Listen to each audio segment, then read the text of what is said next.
वो कमरे में आया तो मायरा सोने की तैयारियां कर रही थी और उसे यूं राह फरार तलाश करते देख उसके होठों पर गहरा तबस्सुम बिखर गया था। ना बेगम साहिबा, इतनी मेहनत की है, तुम्हें घूमने फिरने में इतने नखरे उठाए हैं तुम्हारे, और अब तुम्हें लगता है मैं तुम्हें यूं ही सोने दूंगा। उसका अंदाज दिलकशी लिए हुए था।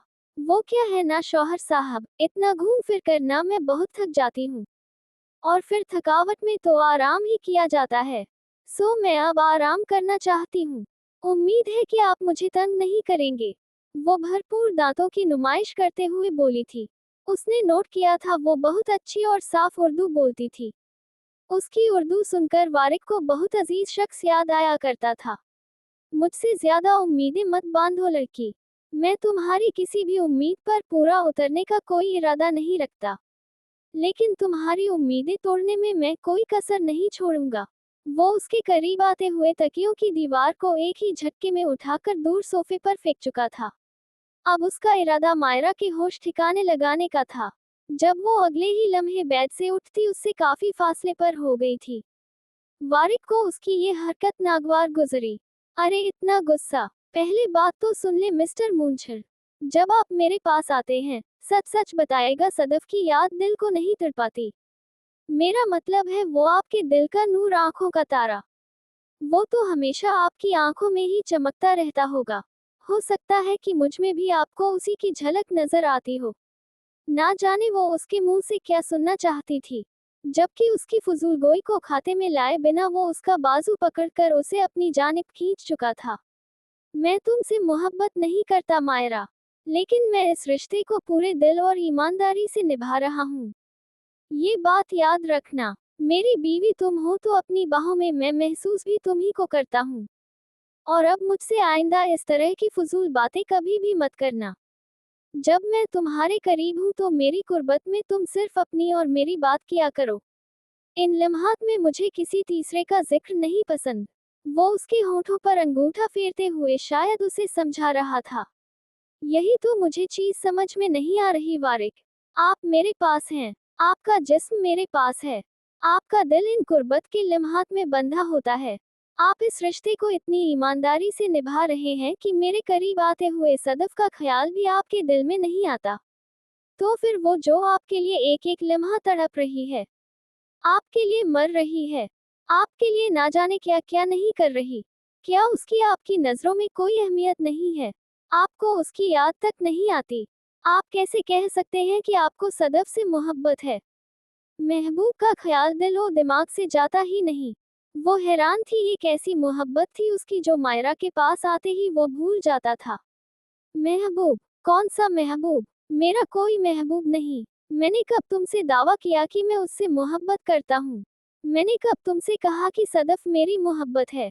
कौन सा वक्त था, कौन सा लम्हा था जब मैंने तुम्हारे सामने सदफ से अपनी मोहब्बत का एतराफ किया? जवाब दो मुझे। मैंने तो जब तुम्हारी तरफ कदम बढ़ाए तभी उसी दिन तुमसे कह दिया था कि मेरा सदफ से कोई वास्ता नहीं। ना आज था, ना कभी माजी में, और ना ही कभी होगा। मुझे ऐसा कोई वक्त याद नहीं आता जब मैंने तुम्हारे सामने सदफ से मोहब्बत की कस्में खाई हूँ। तुम सदफ के बारे में क्या जानती हो? और उसने तुमसे मेरे बारे क्या कहा? मुझे नहीं पता। अगर वो मुझसे मोहब्बत की दावेदार है तो मैंने उसे किसी तरह की कोई चीज नहीं दी। मैंने कभी उसे इस रास्ते पर चलने पर मजबूर नहीं किया। मैंने कभी उसको नहीं कहा कि वो जो कर रही है वो सही है। सदफ मुझ पर कोई हक नहीं रखती। वो तुमसे क्या कहती है क्या नहीं मुझे कोई मतलब नहीं है। अगर वो मुझसे मोहब्बत का इकरार करती है, तुम्हारे सामने उल्टी सीधी बातें करती है, तो तुम उसका मुंह क्यों नहीं तोड़ देती? खुद से बड़ी हक की बातें करती हो, लेकिन कोई तुम्हारे शौहर के बारे में कुछ भी बोलता रहेगा और तुम ऐसे ही मान लोगी। ये तुम्हारा कसूर है। उस सदफ का भी कोई कसूर नहीं। वो तो सिर्फ मोहब्बत की दावेदार है, लेकिन मुझ पर तो तुम्हारा हक है। बीवी तुम हो मेरी, कोई दूसरा मुझसे मोहब्बत का दावा करे ही क्यों? क्या तुम्हारी ये हक की गर्दान सिर्फ मेरे सामने ही चलती है? ये ड्रामा सिर्फ तुम मेरे सामने करती हो, बाकी हर जगह तुम बहुत बड़ा जीरो हो, है ना? मैं कोई जीरो नहीं हूँ समझे। मैंने सदफ को इसलिए कुछ नहीं कहा कि मुझे ऐसा लग रहा था कि आप भी उसके साथ मोहब्बत की पतंग मिलकर उड़ा रहे हैं। मुझे तो पता ही नहीं था कि वो सब अपनी तरफ से बकवास कर रही है। मैं जैसे ही उस दिन किचन में गई, मोहतरमा शुरू हो गई। मेरे वारिक, मेरा दिल कर रहा था उसका मुंह तोड़ दूं। वो आपकी मंगेतर है। और फिर, आप उससे मोहब्बत नहीं करते? वो एक बार फिर से यकीन दहानी के लिए पूछ रही थी। वारिक ने नफी में सर हिलाकर जैसे बात ही खत्म कर दी थी। शायद उसे यकीन दिलाना अब जरूरी हो गया था। वो पहले भी उसे बता चुका था कि सदफ के साथ उसका कोई तल्लुक नहीं है, लेकिन तब उसने उस पर यकीन नहीं किया था। लेकिन आज वो अपने आप उसकी बात पर ईमान ले आई थी। शायद वो उसके अंदाज से भी ये बात नोट कर चुकी थी कि सदफ की मोहब्बत सिर्फ सदफ की तरफ से ही है। वारिक के अंदाज में इस तरह का कुछ भी महसूस ना हुआ था। उसे तो मैं छोड़ूंगी नहीं। आए बड़ी कॉम्प्लिकेशन। लेकिन फिर भी मेरे दिमाग में एक सवाल है। वो उसकी बात पर यकीन तो कर चुकी थी, लेकिन फिर भी उसके दिमाग में कुछ सवालात थे जिनका जवाब वारिक ही दे सकता था। यार, मेरे ख्याल में अब हम वक्त बर्बाद कर रहे हैं। वो आहिस्ता से उसे अपनी बाहों में उठाते हुए बेड पर लिटाकर बोला था, जबकि उसे वो मजीद बोलने से रोक चुका था। वो आहिस्ता आहिस्ता उस पर अपने हक की छाप छोड़ने लगा। नहीं, मुझे जानना है। वो पूरी तरह उसे अपनी बाहों में कैद करता उस पर अपनी शिद्दत लुटाने लगा था कि वो फिर से बोली। वो उसे घूर कर रह गया। एक तो तुम्हारे बेतुके सवाल खत्म नहीं होते। जल्दी पूछो। उसने बड़े गुस्से से इजाजत दी थी। अगर आप सदफ से मोहब्बत नहीं करते तो फिर किससे करते हैं? उसके होठों का लम्स अपनी गर्दन पर महसूस करते हुए उसने उसके दिल के मुकाम पर हाथ रखते हुए पूछा। मैं झूठे दावे नहीं करता मायरा। मेरी ख्वाहिश है कि मुझे तुमसे मोहब्बत हो जाए, क्योंकि महरम से मोहब्बत करना सवाब का काम है। लेकिन अभी मुझे तुमसे मोहब्बत नहीं है। ये मैं यकीन से कह सकता हूँ। ये सिर्फ एक कशिश है जो मुझे तुम्हारी तरफ खींचती है। या शायद मुझे ये कशिश इस बात का एहसास दिलाती है कि तुम्हें मुझ पर हलाल किया गया है। वो उसको पूरी ईमानदारी से बता रहा था। शायद वो उसे कोई झूठी उम्मीद नहीं देना चाहता था। मुझे तुमसे मोहब्बत नहीं है मायरा, लेकिन एक बात यकीन से कह सकता हूँ कि जब भी होगी तुम्ही से होगी, क्योंकि बेईमानी मेरे खून में नहीं है। मुझे जिससे मोहब्बत करने का हक अल्लाह ने दिया है, मैं उसी से मोहब्बत करूँगा। ये मेरा वादा है तुमसे। तुम्हें तुम्हारे सवाल का जवाब मिल गया। अब मुझे मेरे सवाल का जवाब दो। तुम मेरे पास क्यों आती हो? मेरे एक बार बुलाने पर तुम मेरी हर बात क्यों मान जाती हो? अगर तुम उस रात मेरे करीब आने से इनकार कर देती तो यकीन मानो मैं तुम पर जबरदस्ती ये रिश्ता कभी भी ना थोपता। इसका मतलब मैं क्या समझूं? उसके गालों पर नरमी से अपनी अंगुलियों का लम्स छोड़ता वो अब उससे सवाल कर रहा था। आप में ऐसा कुछ नहीं है जो मुझे आपकी तरफ खींचे। और मैं इस कशिश वाली बात पर भी ज्यादा यकीन नहीं रखती। बस मेरी अम्मी कहा करती थी कि शौहर अपनी बीवी पर हर तरह का हक रखता है, और शौहर को हक ना देने वाली बीवी जहन्नम की आग में जलती है। मुझे दुनिया से डर नहीं लगता, लेकिन जहन्नम की आग से लगता है।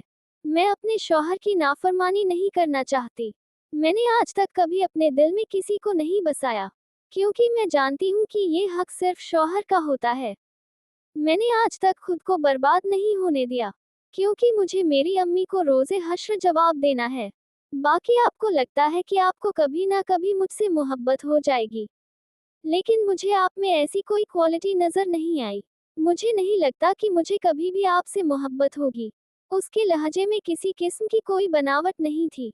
ना जाने क्यों का लहजा वारिक को जहर लगता था। सिर्फ शौहर का हुक्म मानना ही बीवी पर फर्ज नहीं होता, उससे मोहब्बत करना भी फर्ज होता है। उसने काटने वाले अंदाज में कहा था। नहीं, मेरे पास स्ट्रॉन्ग रीजन है अल्लाह को देने के लिए। आप फिक्र ना करें। मैं बताऊंगी कि आप इस काबिल थे ही नहीं कि आपसे मोहब्बत की जा सके। अब इतनी बात तो अल्लाह मेरी समझ ही जाएंगे। तो फिर किससे मोहब्बत करोगी तुम? अगर मैं नहीं तो फिर कौन? वो उसे घूरते हुए सवाल करने लगा। वो उसके जवाब का मुंतजिर था। आप नहीं तो कोई भी नहीं। आपसे मोहब्बत करना तो अब फर्ज हो चुका है ना मुझ पर, क्योंकि आप मेरे नाम निहात शौहर जो ठहरे। लेकिन जबरदस्ती के रिश्ते में मोहब्बत थोड़ी ना हो जाती है। बाकी मामला तो कहीं ना कहीं बीच में आ ही जाते हैं, लेकिन मोहब्बत दिल से होगी ना, जो कि मुझे आपसे नहीं हो सकती। लेकिन किसी और से मोहब्बत करके अब मैं बेवफाई तो नहीं कर सकती ना आपके साथ, तो ना आप ना कोई और। उसने सुकून से जवाब दिया था। लेकिन अब वारिक के सुकून का पैमाना छलक चुका था। कितनी सफाक थी ये लड़की। वो उससे मोहब्बत नहीं करता था, लेकिन वो कोशिश करने को तैयार था। लेकिन वो कोशिश तक नहीं करना चाहती थी। उसने अचानक ही उसे बालों से पकड़कर उसका चेहरा अपने बेहद नजदीक कर लिया था। मोहब्बत तो तुम्हें मुझसे करनी पड़ेगी, और ऐसी मोहब्बत करनी पड़ेगी कि जमाना देखेगा। तुम मुझसे मोहब्बत करोगी, टूटकर चाहोगी मुझे। मेरे अलावा तुम्हारे जहन में कभी कोई नहीं आएगा। तुम जहां देखोगी तुम्हें सिर्फ और सिर्फ वारिक इब्राहिम नजर आएगा। तुम्हारे दिमाग पर, तुम्हारी सोचों पर सिर्फ वारिक इब्राहिम का कब्जा होगा। तुम्हें मुझसे मोहब्बत करनी पड़ेगी मायरा। वारिक इब्राहिम तुम पर ही नहीं, तुम्हारी सांसों पर, तुम्हारे दिल पर, तुम्हारी मोहब्बत पर सिर्फ मेरा इख्तियार होगा। तुम मुझसे मोहब्बत ना करने का दावा कभी नहीं करोगी। तुम्हें मुझसे मोहब्बत करनी होगी। अगर मैं तुमसे मोहब्बत की कोशिश करके अपना फर्ज निभाने को तैयार हूँ, तो तुम्हें भी मुझसे मोहब्बत करनी पड़ेगी। हर कीमत पर करनी पड़ेगी। वो उसके बालों को सख्ती से अपनी मुट्ठी में बांधे उसके मुंह पर दहाड़ रहा था। उसका अंदाज इतना जुनूनी सा था कि मायरा को अजीब सी वहशत हुई थी उसकी बातों से। वो क्या जबरदस्ती उसे खुद से मोहब्बत कराना चाहता था। वारिक ये आप क्या, वो कुछ कहना ही चाहती थी, जबकि वो उसकी गर्दन पर झुकता अपनी बेइंतहा बेकरारियों का लम्ज उसकी गर्दन पर छोड़ने लगा। उसका अंदाज इतना जुनूनी और शिद्दत लिए हुए था कि वो मुजामत ना कर पाई। उसके दोनों हाथ उसके हाथों में कैद हो चुके थे। वो पूरी तरह उसके बाजुओं में बेबस हो चुकी थी, जबकि उसके अंदाज की शिद्दत को सहते हुए वो भी पुरसुकून ना हो पाई। उसका गुस्सा, उसकी दीवानगी उसे सचमुच में अपनी बातों पर पछताने पर मजबूर कर गई थी। वो शायद बहुत फजूल बोल गई थी। शायद हर मर्द की तरह वो भी ये बात बर्दाश्त नहीं कर सकता था कि उसकी बीवी सारी जिंदगी उससे मोहब्बत नहीं करेगी। शायद नहीं, यकीनन वो भी उससे ऐसी उम्मीद नहीं रखता था। लेकिन उसने उसके सारे अरमानों पर पानी फेर दिया था, और शायद इसीलिए उसका गुस्सा इस अंदाज में निकला था। सुबह उसकी आंख खुली तो वो बेहद बेतरतीब हालत में उसके बिल्कुल पास पड़ी थी। उठ जाओ मोहतरमा, सुबह हो गई है। कितना सोना है तुमने? वो उसे कंधे से हिलाता एक झटके में ही उठा चुका था। क्या मसला है आपके साथ? सारी रात आपने सोने नहीं दिया, अब भी आप मुझे सोने नहीं दे रहे। उसे गुस्सा आया था उस पर। कल रात इतनी सख्ती से पेश आने के बाद अब भी वो वैसा ही मूड बनाए हुए था। हाँ तो क्या सारी रात सोने नहीं दिया तो दिन चढ़े तक सोती रहोगी? और वैसे भी यहाँ पर सारा दिन सोने वाला रिवाज नहीं है। तो उठ जाओ, जाकर मेरे लिए नाश्ता बनाओ। वैसे भी शादी को इतने दिन होने वाले हैं। अब तुम्हें अपनी जिम्मेदारी समझनी चाहिए। और मेरे कपड़े भी निकालो। उसने दूसरा हुक्म भी साथ दिया था। क्या मतलब है आपका? मैं कैसे नाश्ता बनाऊं? मुझे ये सब कुछ करना नहीं आता। मेरे हाथ की चाय तो वैसे भी पी ही चुके हैं आप। उसने अपनी चाय याद दिलाई थी। हाँ तो कोशिश करोगी तो आएगी ना अपने आप। तो कोई भी काम आने से रहा। और वैसे भी बेहतर होगा कि अब तुम अब सारे फर्ज निभाना शुरू कर दो। जितनी जबरदस्ती तुम्हारे लिए ये रिश्ता है ना, अब नहीं। जबरदस्ती मेरे लिए भी है। अरेंज मैरिज जैसी फीलिंग आ रही है। मैंने कौन सा अपनी मनपसंद लड़की से शादी की है जो सारा दिन उसे बेड पर लिटाकर उसके नखरे उठाऊं। अगर तुम्हें मुझसे मोहब्बत होती तो बात कुछ और थी। लेकिन ना तो तुम्हें मुझसे मोहब्बत है और ना ही मुझे तुमसे। हम दोनों के लिए ही ये रिश्ता 50-50 है। तो अब ये ऐसे ही चलेगा। Total arrange. शायद उसका रात वाला गुस्सा अभी तक नहीं उतरा था। तो मतलब कि अब आप मेरे साथ कोई जबरदस्ती नहीं करने वाले खुद से मोहब्बत करने के लिए। वो कुछ हद तक रिलैक्स होते हुए आईने के सामने रुकी थी। रात उसकी शिद्दतों के निशान उसकी गर्दन पर साफ वाज़ेह हो रहे थे, जिन्हें आईने के सामने देखते हुए वो शर्मिंदा होती अपना दुपट्टा अपने गले में डाल चुकी थी। नहीं, ऐसा सोचना भी मत। तुम्हें मुझसे मोहब्बत तो करनी पड़ेगी। मर्जी से ना सही तो जबरदस्ती सही। शायद तुमने थोड़ी देर पहले वाली मेरी बात को गौर से नहीं सुना। मैंने कहा अपने फर्ज निभाओ, और शौहर से मोहब्बत करना भी फर्ज है। मतलब आप मुझे खुद से जबरदस्ती मोहब्बत करने पर मजबूर करेंगे। रात वो उसके गुस्से की वजह से खामोश हो गई थी, लेकिन अब वो जरूरत से ज्यादा उसकी इस बात को अना का मसला बना चुका था। मैंने फारसी में नहीं कहा, वो दहाड़ा था। वाह, मतलब कि अब आप मुझे खुद से मोहब्बत करने पर मजबूर करेंगे, मुझसे जबरदस्ती करेंगे। उसे यकीन नहीं आ रहा था। रात अपनी शिद्दतों के निशानात उस पर छोड़कर अपना सारा गुस्सा उस पर निकालकर वो अब तक अपनी बात पर अड़ा हुआ था। अगर तुम सीधे तरीके से नहीं मानी तो जबरदस्ती करनी पड़ेगी, लेकिन तुम्हारे मुंह से अपने लिए इकरार मोहब्बत तो मैं सुनकर रहूंगा। वो सचमुच में जिद पर अड़ चुका था। जो चीज है ही नहीं उसे आप कैसे सुनेंगे? ये बात अलग है कि आप जबरदस्ती मुझे इकरार करने पर मजबूर कर दें, लेकिन आप जबरदस्ती मेरे दिल में वो फीलिंग पैदा नहीं कर सकते। और अगर मैंने जबरदस्ती तुम्हारे दिल में ये फीलिंग पैदा कर ली तो। वो अचानक उसे कमर से पकड़कर अपने करीब घसीटते हुए उसका चेहरा सख्ती से अपने हाथों में थाम चुका था। मोहब्बत जबरदस्ती नहीं की जा सकती हो, वो उसकी आंखों में आंखें डालते हुए बोली, जबकि वो उसके चेहरे पर झुकते हुए उसके होठों को अपने होठों की दस्तरस में ले चुका था। उसका अंदाज शिद्दत से भरपूर था। मायरा ने सख्ती से उसकी शर्ट को अपनी मुट्ठियों में जकड़ लिया था। वो उसकी सांसों को रोक चुका था। शायद वो उसे सजा दे रहा था इन सब बातों की। मैं तुम्हें मजबूर कर दूंगा मायरा, मोहब्बत तो तुम्हें मुझसे करनी पड़ेगी। अब तुम इसे मेरी जिद समझो या मेरा जुनून, लेकिन तुम्हें खुद से मोहब्बत करने पर मजबूर ना कर दिया तो मेरा नाम भी वारिक इब्राहिम नहीं। तो फिर आप अपने लिए कोई अच्छा सा नाम ढूंढ लें, क्योंकि मुझे तो आपसे मोहब्बत नहीं हो सकती। तो वो भी जिद पर अड़ चुकी थी। उसे समझ नहीं आता था कि वो उसके साथ उसकी बीवी बनकर रहने को तैयार थी, और उसके साथ इस तल्लुक को आगे बढ़ाने के लिए तैयार है। यहाँ तक कि वो सारी जिंदगी उसके साथ रहने को तैयार है, उसके बच्चे पैदा करने को तैयार है। लेकिन वो फिर भी जिद पर अड़ा था। वो भी किस बात को लेकर? मोहब्बत पर। मोहब्बत तो उसे हो नहीं सकती थी चाहे वारिक कुछ भी क्यों ना करे।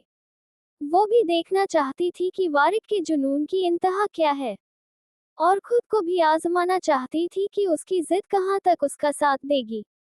मेरी प्यारी सी बच्ची, मैं कब से तेरे आने का इंतजार कर रही थी।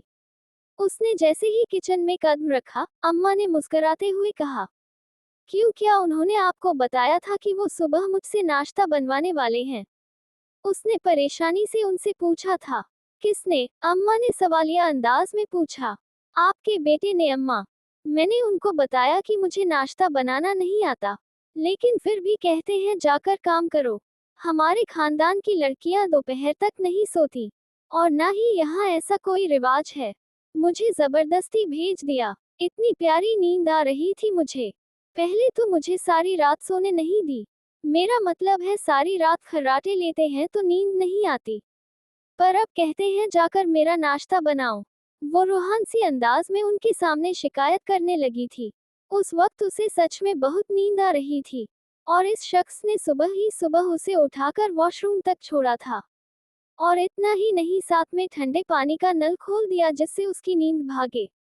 हाय अल्लाह, मेरी मासूम बच्ची, ये लड़का ना पिटेगा मेरे हाथ से। तो जा आराम कर। मेरा बच्चा, कितनी दफा समझा चुकी हूँ इस लड़के को कि तू अभी नहीं है पाकिस्तान में।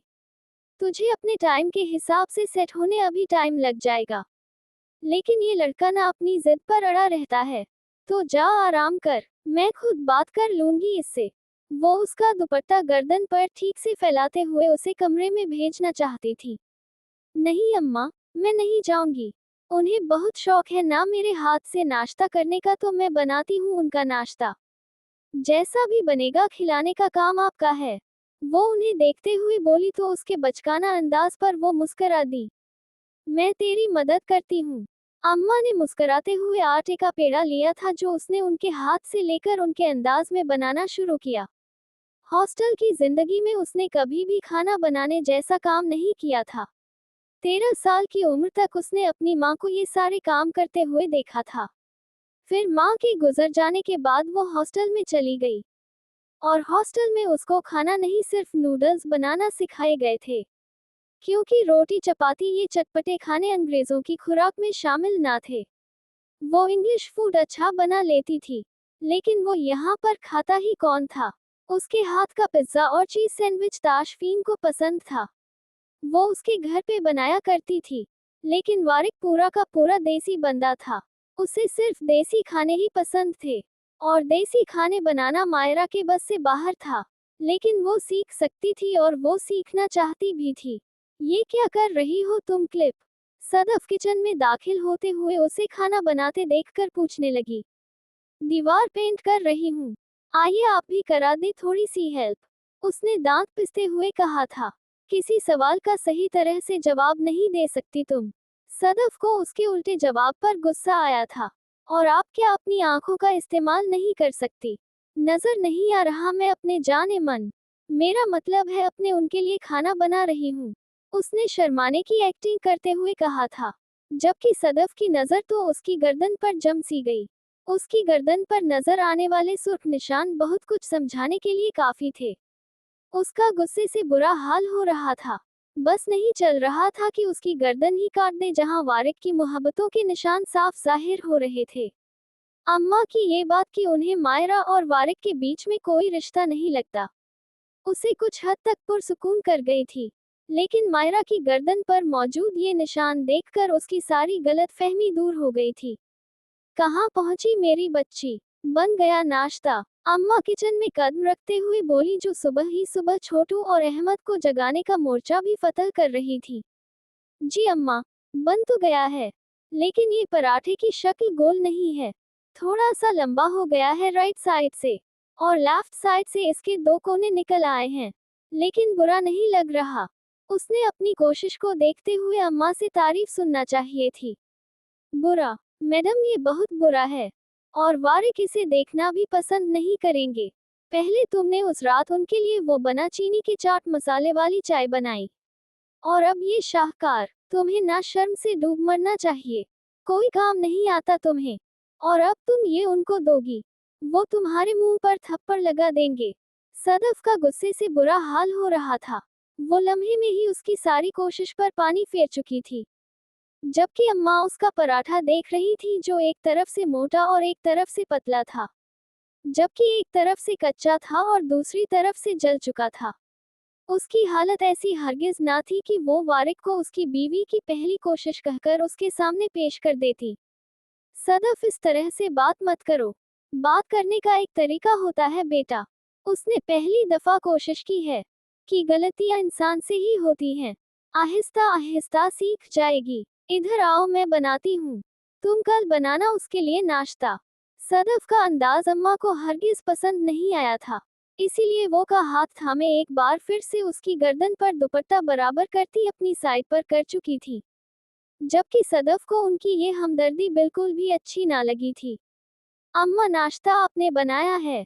मैंने मायरा को नाश्ता बनाने के लिए कहा था।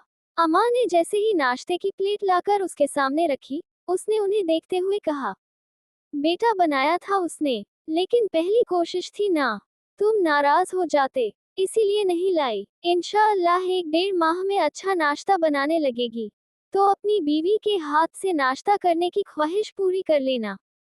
नाश्ते की प्लेट सामने करते हुए कहा। लेकिन वो तो अपनी ही बात पर अड़ा हुआ था। नहीं अम्मा, मैंने उससे कहा था नाश्ता बनाने के लिए, तो फिर आपने क्यों बनाया? वो जैसा भी बनाएगी मैं खाऊंगा, आप लाएं उसका वाला। वो अम्मा को देखते हुए बोला। उसने पहली दफा उससे फरमाइश करके कुछ बनवाया था, तो वो कैसे ना खाता। अम्मा बता रही हैं ना कि वो अच्छा नहीं बना, तो फिर क्यों पीछे पड़ गए हैं? जल्दी अच्छा खाना बनाना सीख लूंगी, फिर खाएगा, उसने गुस्से से घूरते हुए बेहद कम आवाज में कहा था। नहीं, मुझे आज ही खाना है, तुम वो लेकर आओ जो तुमने बनाया है। वो अब भी अपनी बात पर कायम था। वो गुस्से से कुर्सी पीछे करती उठकर किचन में गई थी, जहां खड़ी सदफ मुस्कुरा रही थी। यकीनन डाइनिंग टेबल पर होने वाली बात तो वो सुन चुकी थी, और अब उसकी बेइज्जती की मुंतज़िर थी। अगर तो वारिक ने सबके सामने उसकी बेइज्जती की ना, तो वो कभी भी उसके लिए कुछ नहीं बनाएगी। ये फैसला उसने कर लिया था। आपके दांत क्यों निकल रहे हैं? उसने उसकी तरफ देखते हुए कहा, जिसने मुस्कुराते हुए नफी में सर हिलाया था, जबकि वो साइड पर खाना उठाकर बाहर ले गई जो अम्मा ने एक साइड पर रखवा दिया था। सदफ उसके साथ ही उसके पीछे आ गई, क्योंकि वो पूरे सीन का भरपूर मजा लेना चाहती थी।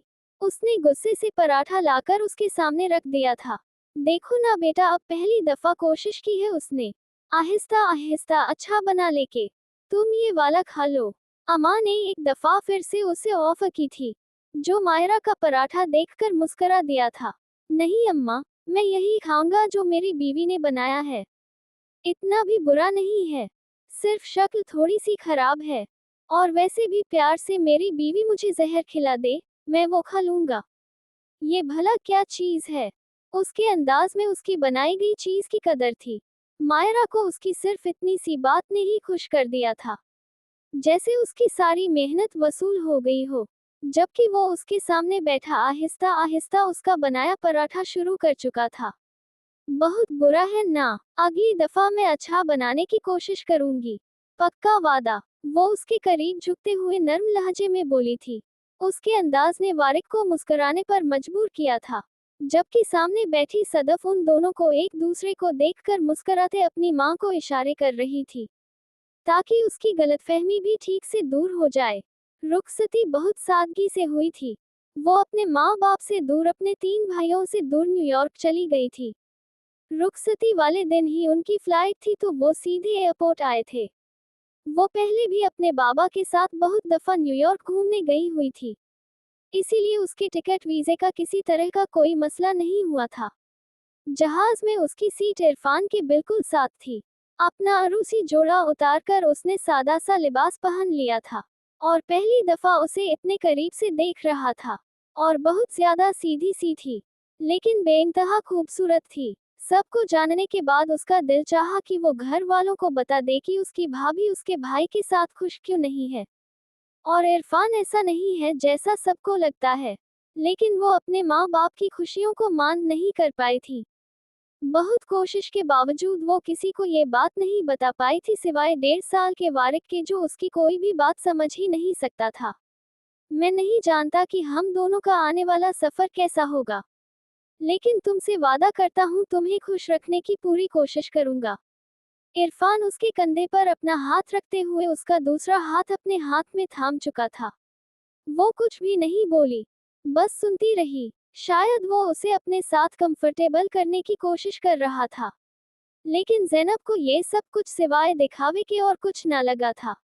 उसके लिए ये कयामत ही काफी थी कि जिसे वो बचपन से चाहती है, जिसे अपना मानती थी, वो उसका कभी था ही नहीं। उसके दिल पर कोई और राज करता था। उसकी पहली मोहब्बत कोई और था, और शायद पहली मोहब्बत को भुलाकर आगे बढ़ना आसान नहीं होता।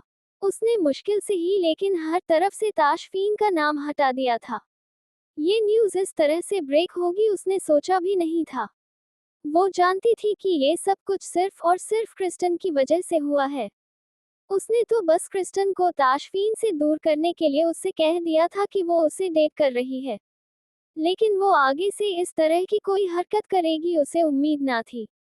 उसका बस नहीं चल रहा था कि वो क्रिस्टन को कुछ कर दे, लेकिन वो कुछ कर नहीं सकती थी, क्योंकि वो उसकी फिल्म की हीरोइन थी।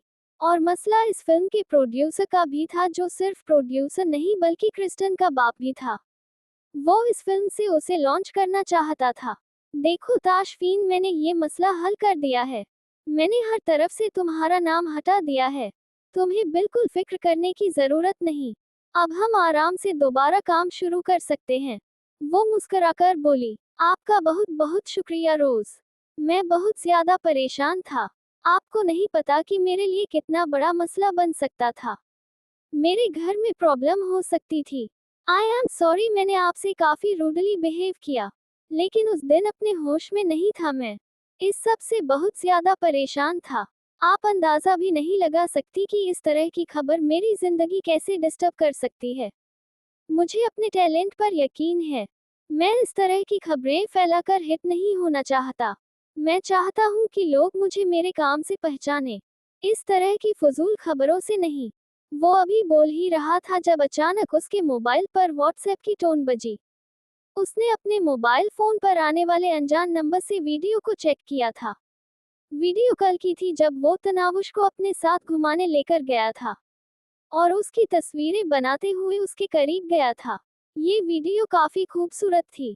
कम अज कम उसे तो बहुत पसंद आ रही भी। मगर ये वीडियो किसने बनाई थी? उसे समझ में नहीं आया कि फिर अचानक वीडियो देखकर उसके चेहरे पर मुस्कुराहट आ गई।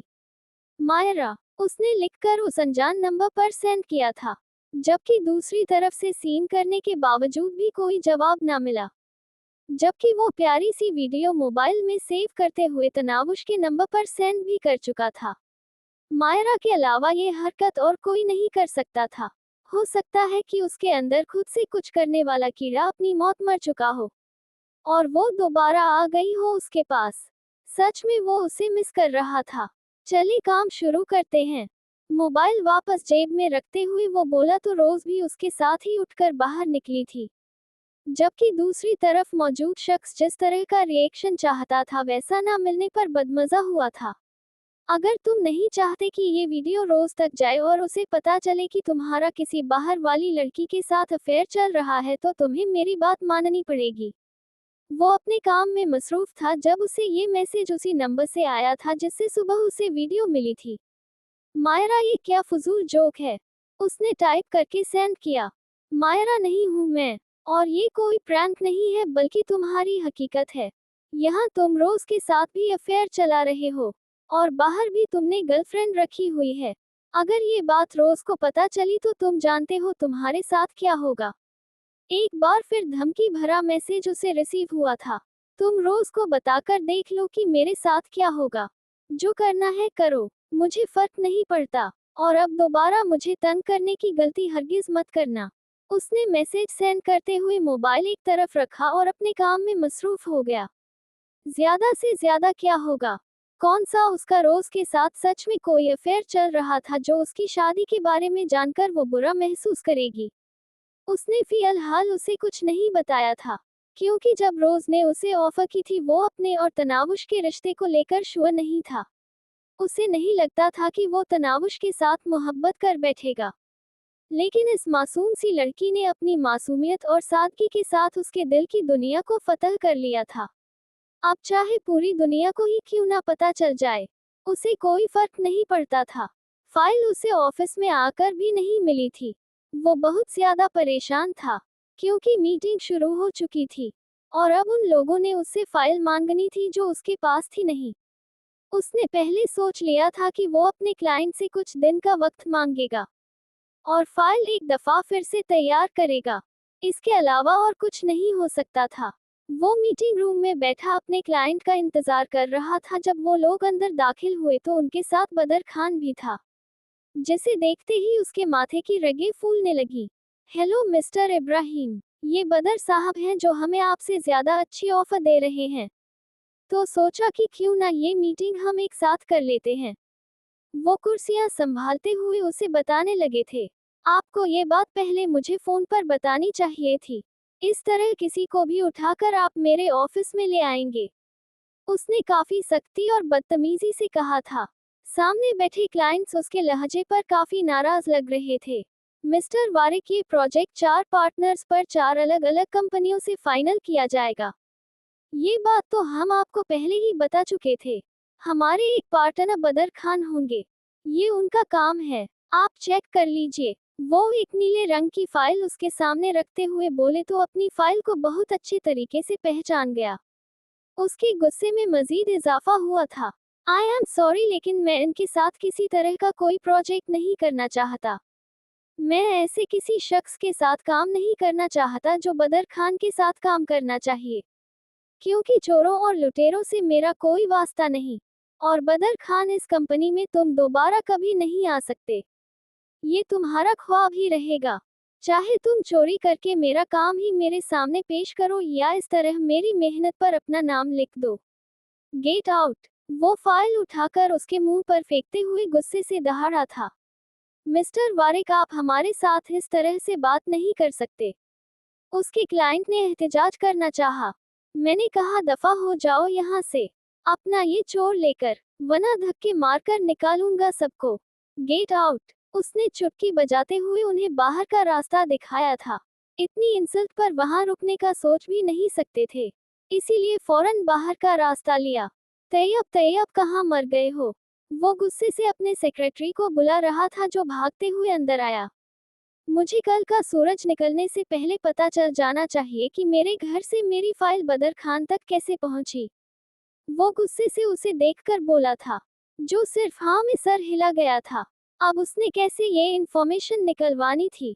ये किसका काम था? सर, मैंने कोई जगह नहीं छोड़ी, हर चीज चेक कर चुका हूँ, यहाँ तक कि आपके मेन गेट का सीसीटीवी कैमरा भी। सर, मुझे ये बात करते हुए बहुत अजीब लग रहा है, लेकिन मुझे लगता है कि मुझे ये बात आपको बताना चाहिए। शाम का वक्त था जब वो उसके ऑफिस में दाखिल हुआ। तैयब, साफ साफ बात क्या करो, तुम्हें मेरे सामने क्या बात करनी है क्या नहीं, ये तुम बाहर से सोचकर आया करो।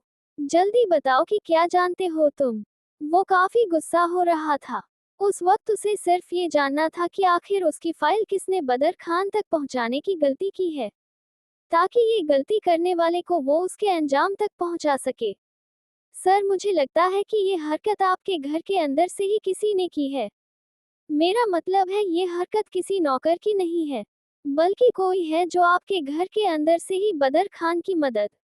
वो अभी बोल रहा था जब अचानक वारिक ने अपने सामने पड़े शोपीस को उठाकर पूरी शिद्दत से जमीन पर दे मारा।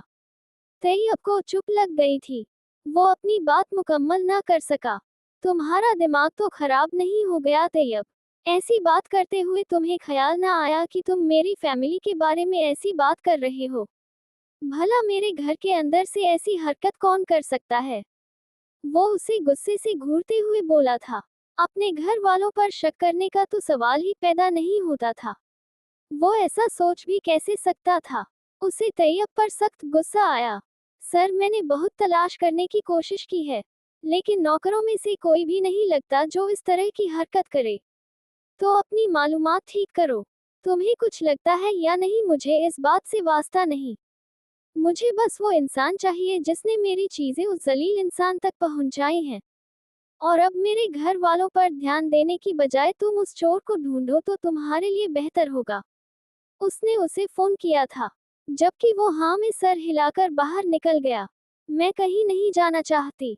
तुम्हारे दोस्त की शादी हो या तुम खुद ही दूसरी शादी कर लो, फर्क नहीं पड़ता। मेरा दिमाग खराब करने की जरूरत नहीं है।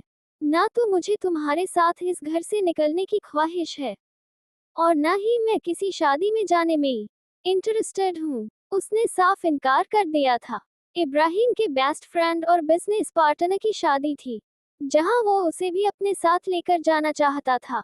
शादी के 2 साल बाद भी वो अपने रिश्ते को बेहतर बनाने की हर मुमकिन कोशिश कर रहा था, लेकिन उसकी हर कोशिश नाकाम हो रही थी।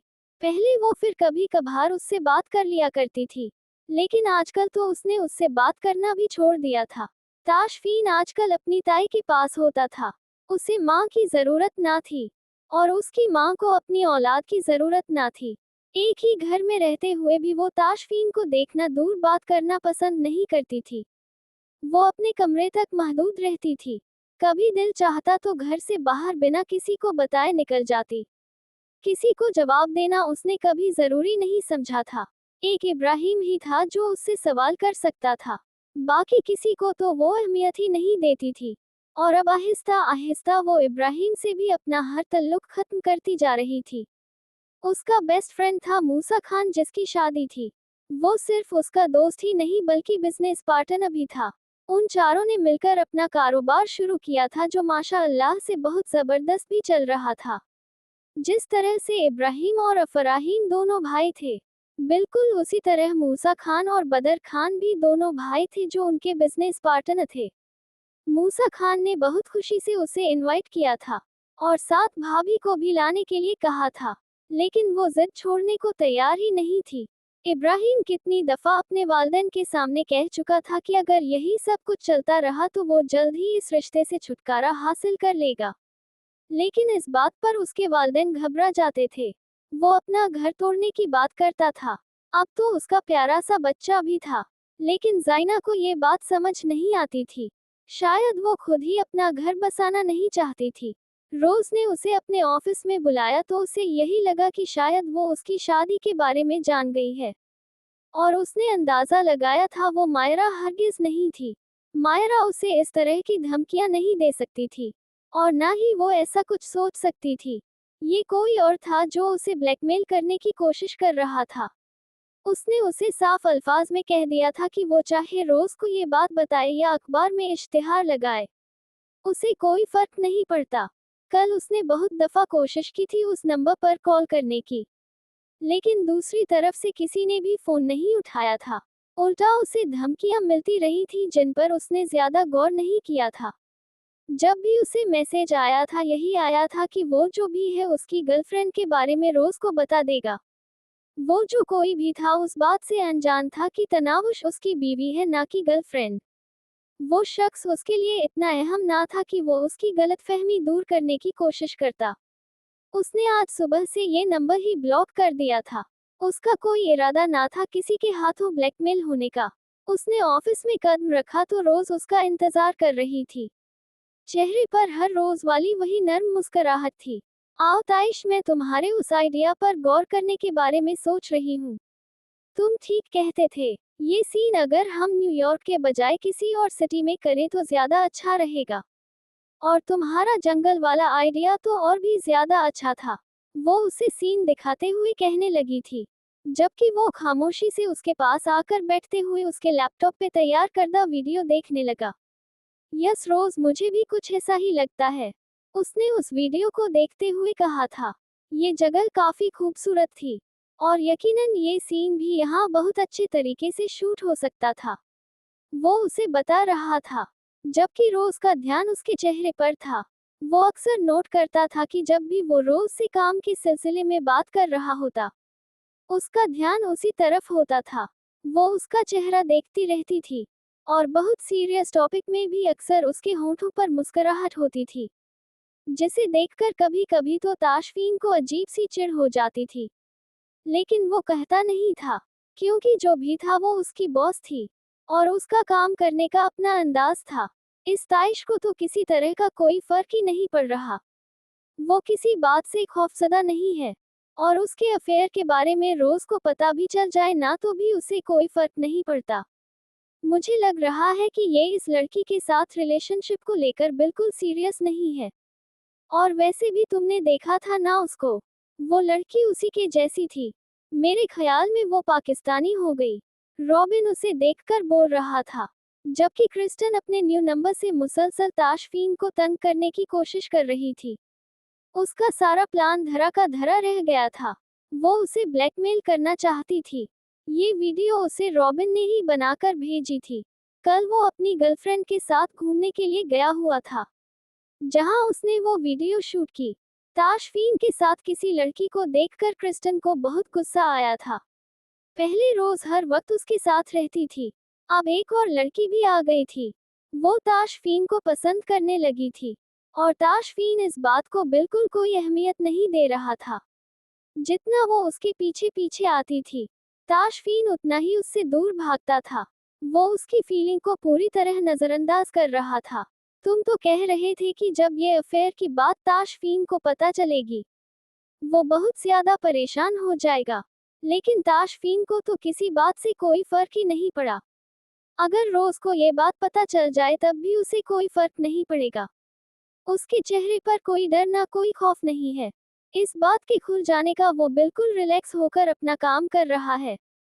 हमें कुछ और सोचना होगा। कुछ और सोचो जिससे हम रोज को ताइश से दूर कर सकें। कुछ तो ऐसा सोचो कि वो रोज दोबारा से तुम्हारे साथ रिलेशनशिप में आ जाए, और ताइश को छोड़ दे। एक दफा रोज उसकी जिंदगी से निकल जाए। उसे कैसे भी अपने साथ रिलेशनशिप के लिए राजी कर लूंगी। वो पूरे यकीन से बोल रही थी। मैं क्या सोचूं? मुझे समझ नहीं आ रहा। ये ताइश बहुत तेज है, आसानी से हाथ नहीं आएगा। उसने रोज को इस तरह से आईने में उतारा है कि वो उसका अंधा एतबार करती है। वो इतनी आसानी से कभी ताइश को नहीं छोड़ेगी। हमें कोई बड़ी गेम खेलनी होगी। तुम्हें जो करना है करो, मुझे फर्क नहीं पड़ता। लेकिन मैं रोज और ताइश को एक साथ बर्दाश्त नहीं कर सकती। मैं उन दोनों को अलग करना चाहती हूँ। ताइश का कहना है कि उसके साथ उसका कोई अफेयर नहीं चल रहा, जबकि रोज ने खुद मेरे सामने ये कबूल किया था कि वो दोनों एक दूसरे के साथ रिलेशनशिप में हैं। और ये बात मैंने मीडिया में फैला दी, लेकिन रोज ने अपनी पावर से हर मीडिया चैनल से उस खबर को गायब करा दिया। ये लड़का रोज की ताकत को यूज कर रहा है। रोज उस वक्त पूरी तरह उसकी हर बात मान रही है, और मेरा नहीं ख्याल कि रोज इस बात से बेखबर होगी। और हो सकता है कि हमें कोई गलतफहमी हुई हो सकता है रोज का ताइश के साथ उसका अफेयर हो ही ना हो सकता है रोज ने झूठ बोला हो, लेकिन रोज इस तरह का झूठ क्यों बोलेगी?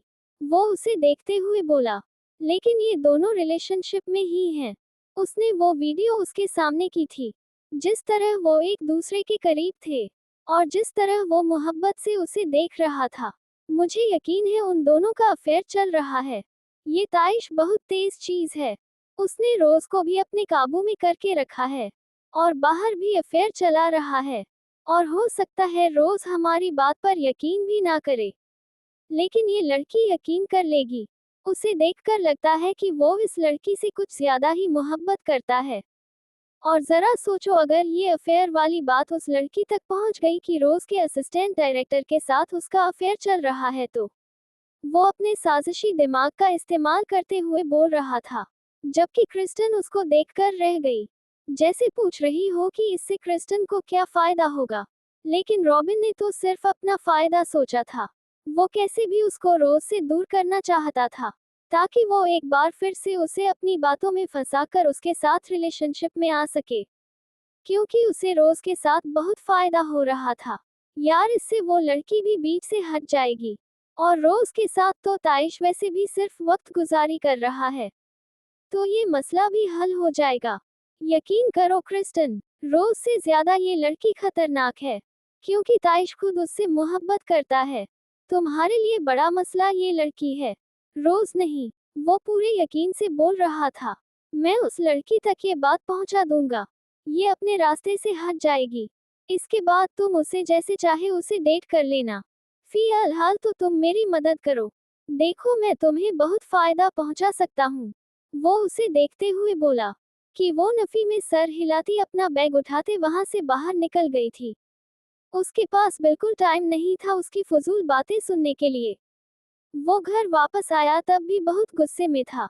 आज उसकी मीटिंग बहुत बुरी हुई थी, बल्कि मीटिंग हुई ही कहाँ थी, उसने मीटिंग का मौका ही कब दिया था। उसने तो सब क्लाइंट्स को ऑफिस से निकलवा दिया था।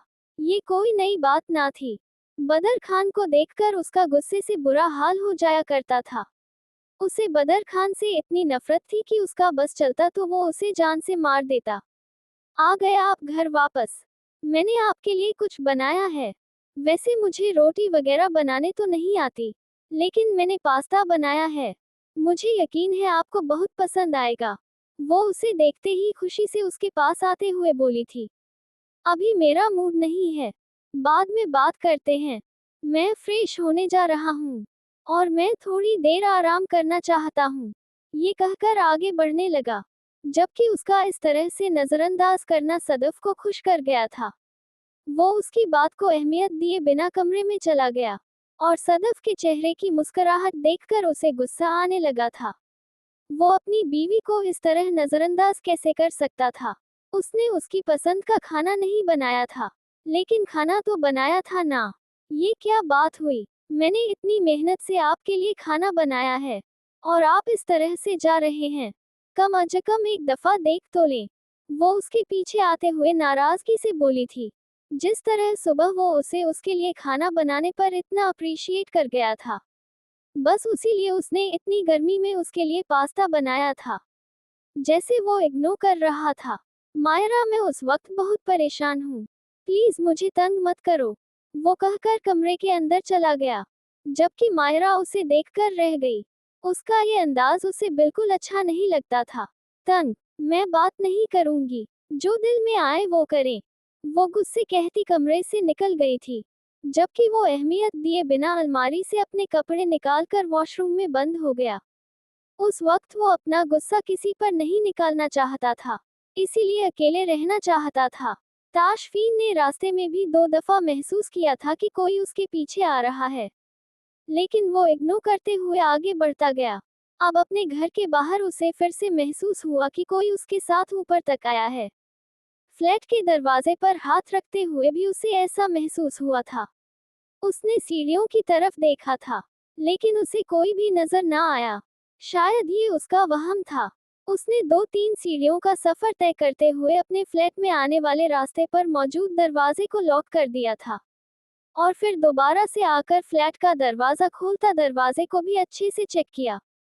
वो नहीं चाहता था कि उसकी गैर मौजूदगी में कोई भी उसके घर आए।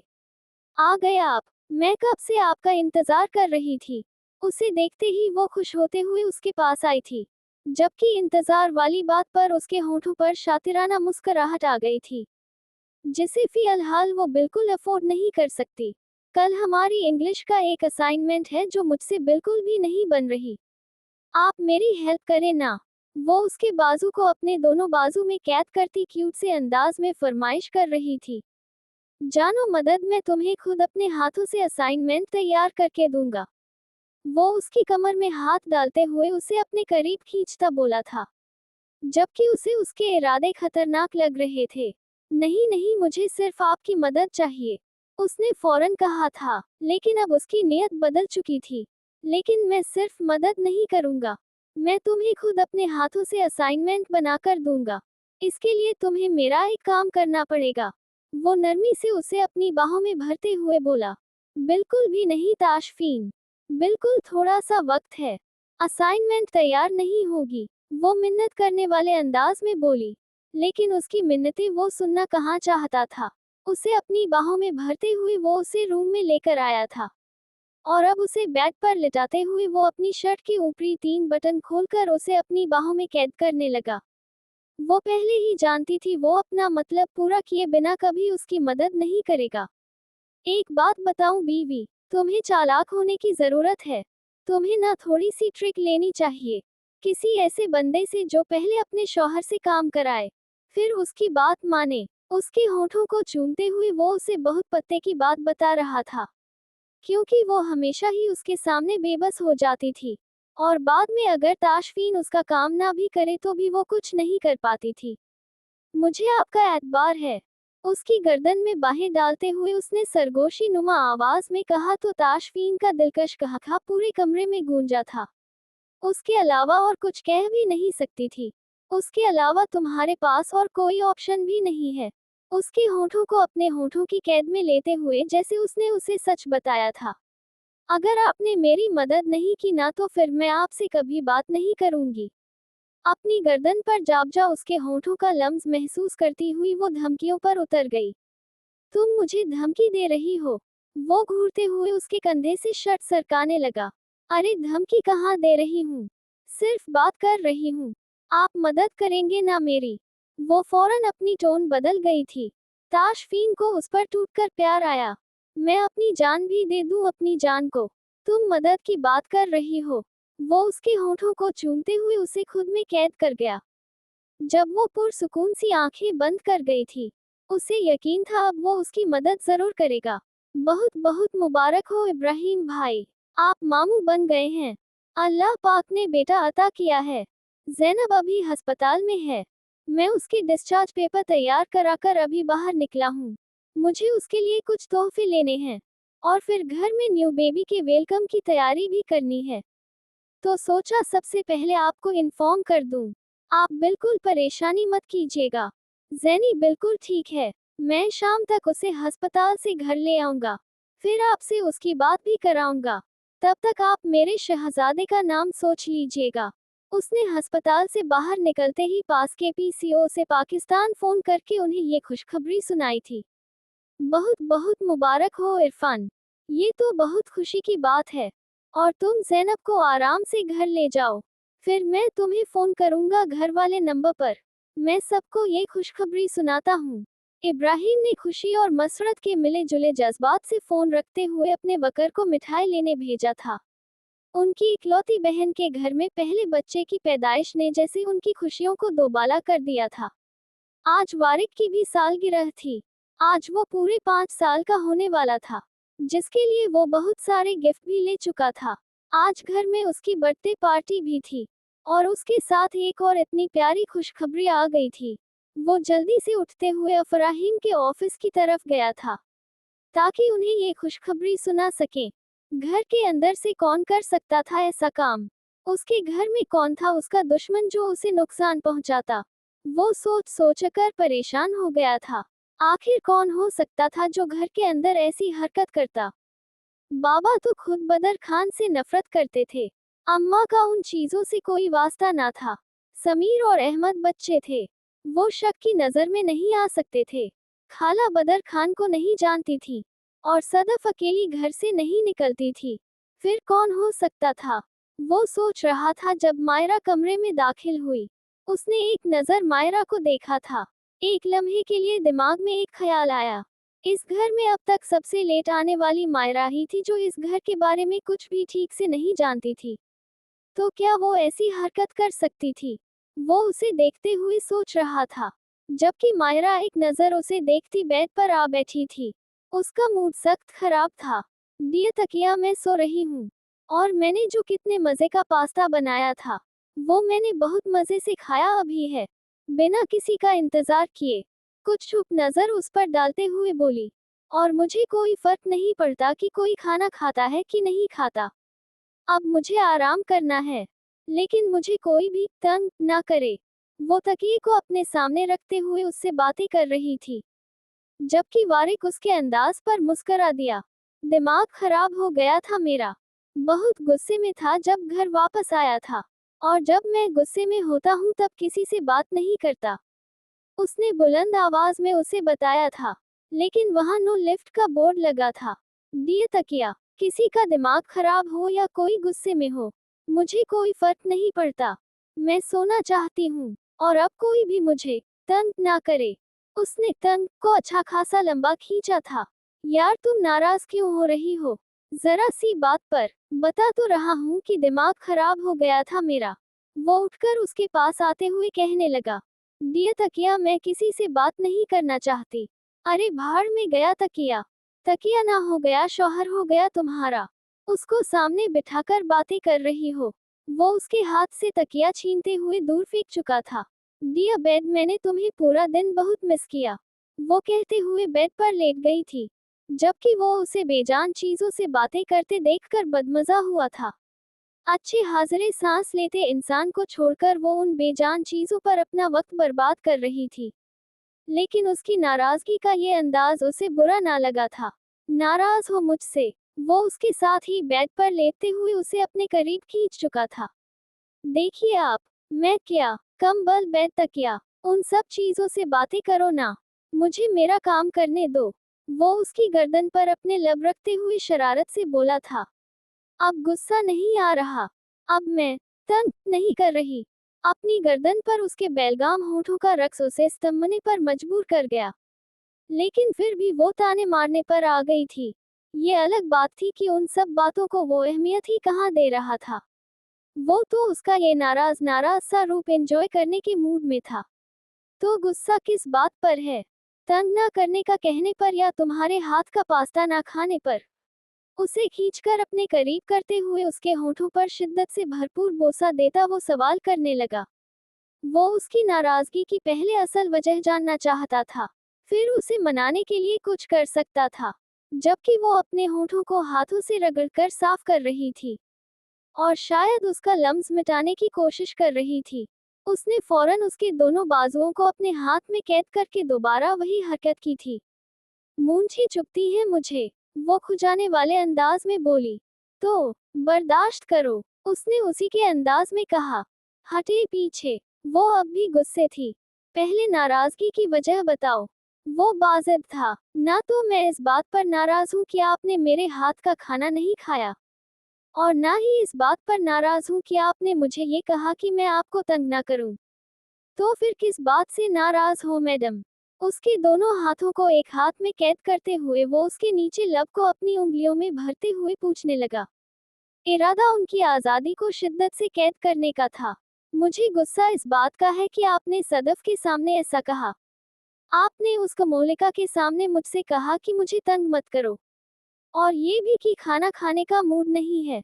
उस चुड़ैल के सामने। वो काफी ज्यादा रिएक्ट कर रही थी, जबकि असल नाराजगी की वजह जानकर वो सर थाम कर बैठ गया था। मतलब तुमने मेरे लिए खाना उसे दिखाने के लिए बनाया था? वो उल्टा उससे सवाल करने लगा। नहीं, मैंने खाना इसलिए बनाया था ताकि आपको पता चले कि मैं कितनी अच्छी कुक हूँ। पाकिस्तानी खाना नहीं बना सकती अभी, लेकिन बाकी सारे खाने बनाने मुझे आते हैं।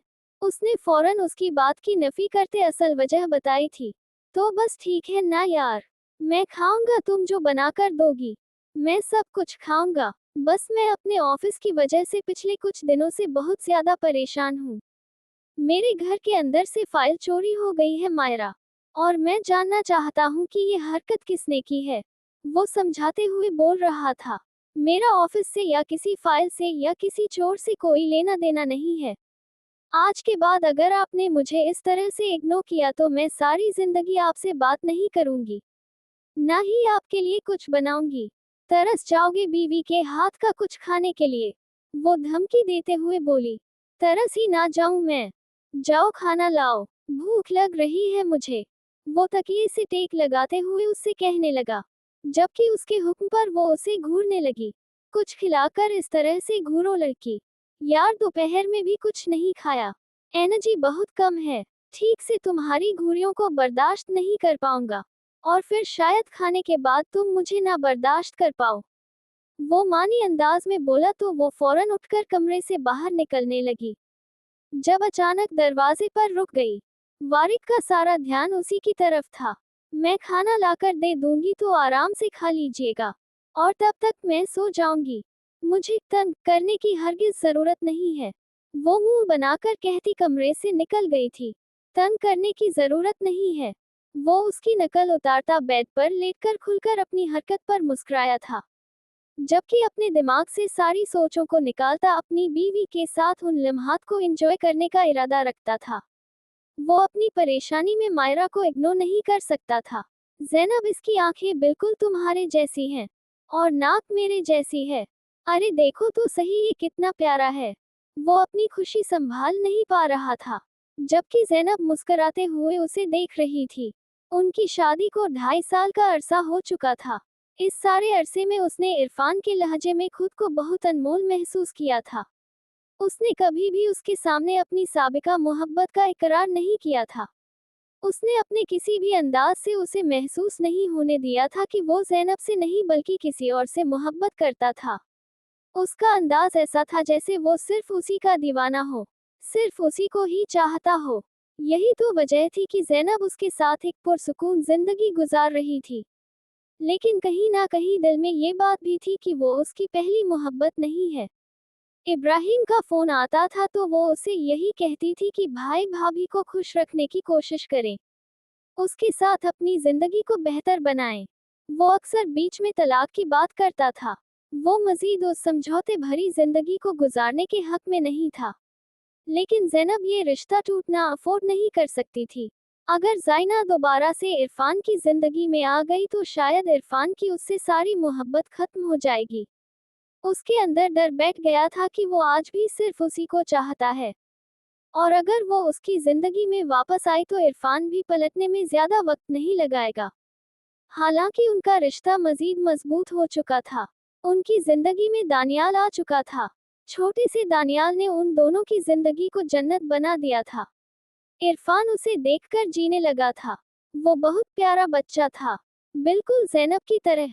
उसे देखकर ज़ैनब को अपने वारिक और ताशफीन की याद आती थी। वो पाकिस्तान जाने वाली थी फहम की शादी पर, जिसके लिए वो बहुत खुश भी थी।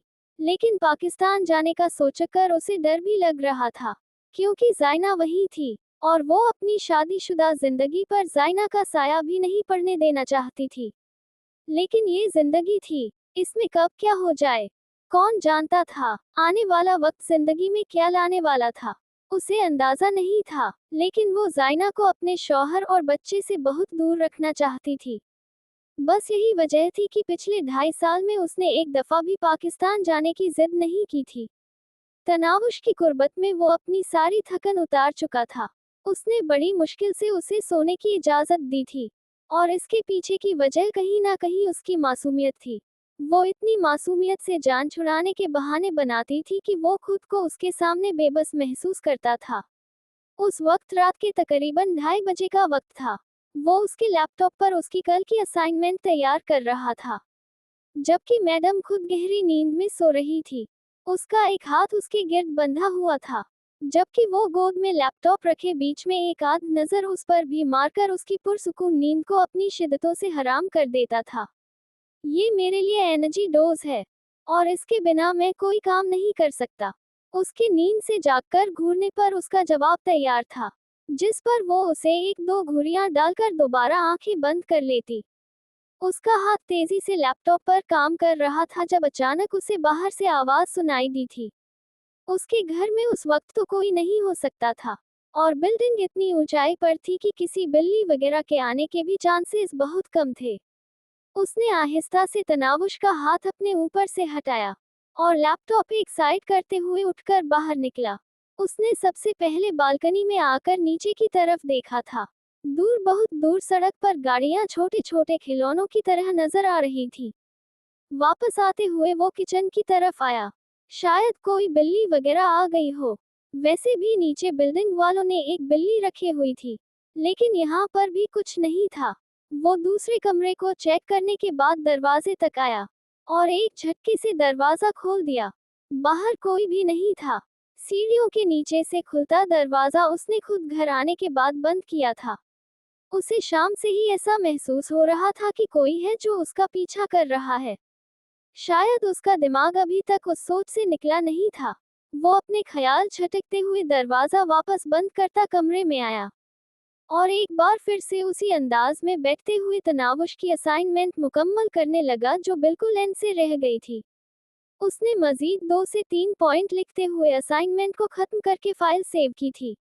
हेलो मैडम, हो गया आपका काम?